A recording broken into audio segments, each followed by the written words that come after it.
There's something you've been avoiding. You can feel it every time you scroll past another video, another post, another empty distraction. It's the quiet voice in the back of your mind, whispering that you're wasting your life. And you know it's right, but instead of facing it, you wrap yourself in comfort. You convince yourself you're resting, when in truth, you're hiding. We all think the bars of our prison are built by governments, corporations, or those in power. But the truth is far darker. You've been building your own cell, one comfortable choice at a time. Comfort feels harmless. It feels like safety, like reward, like the thing we deserve after a long day. But as Nietzsche warned, comfort is a sedative. It numbs the very instincts that make us human. The more we indulge in it, the more we forget how to fight for anything. History shows us this pattern again and again. Plato spoke of the tyranny of ease, how civilizations grow soft not because of outside enemies, but because the people stop hungering for excellence. The Romans didn't fall because their enemies were stronger. They fell because they traded discipline for decadence, bread and circuses, wine and entertainment, distraction over duty. Sound familiar? Today our bread and circuses come in high definition, endless feeds, on-demand pleasure, infinite comfort. We aren't forced into submission, we choose it. You believe you're free because you can choose what to watch, what to buy, where to go. But as Machiavelli knew, the best way to control people is not through chains, but through their desires. When you're trapped in real chains, you dream of freedom. When you're trapped in comfort, you stop dreaming entirely. Think about it. When was the last time you took a real risk? When was the last time you chose discomfort? Not because you had to, but because you knew it would make you stronger.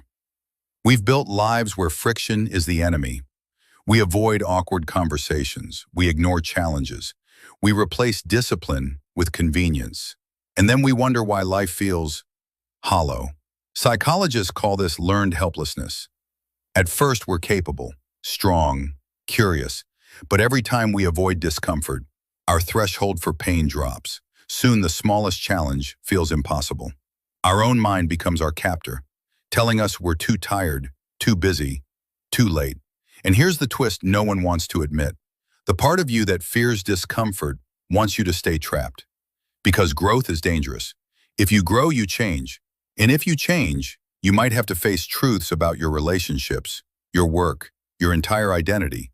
Bonhoeffer, who stood against the Nazi regime, said that stupidity is a more dangerous enemy of the kind than malice. Why? Because stupidity is passive. It's what happens when people stop thinking, stop questioning, stop enduring discomfort long enough to learn. And comfort, true comfort, breeds that very stupidity. It's not an insult, it's a human truth. A society addicted to ease becomes too soft to resist control. Look at history's greatest tragedies. They didn't happen when people were starving. They happened when people were comfortable enough to ignore the storm on the horizon. Right now you're at a crossroads. You can keep feeding your comfort, scrolling, consuming, waiting for life to feel right. Or you can step into discomfort and remember what it feels like to be alive. Discomfort is where you grow muscle, physical, mental, moral. It's where your boundaries are tested, where your identity is shaped. And yes, it will hurt. But the pain of discomfort is nothing compared to the pain of looking back in 20 years and realizing you traded your freedom for a warm blanket and a glowing screen. Nietzsche once said, "He who has a why to live can bear almost anyhow." Your comfort is robbing you of your why, because meaning is forged in struggle, not in ease. Every philosopher who ever mattered understood this. Life's highest peaks are reached only by those willing to suffer the climb. So I'll leave you with a question. When the bars of your comfort become too heavy to move, will you even notice you're in a cage? Or will you have convinced yourself you were never meant to be free? The prison door is open, but only discomfort will lead you out.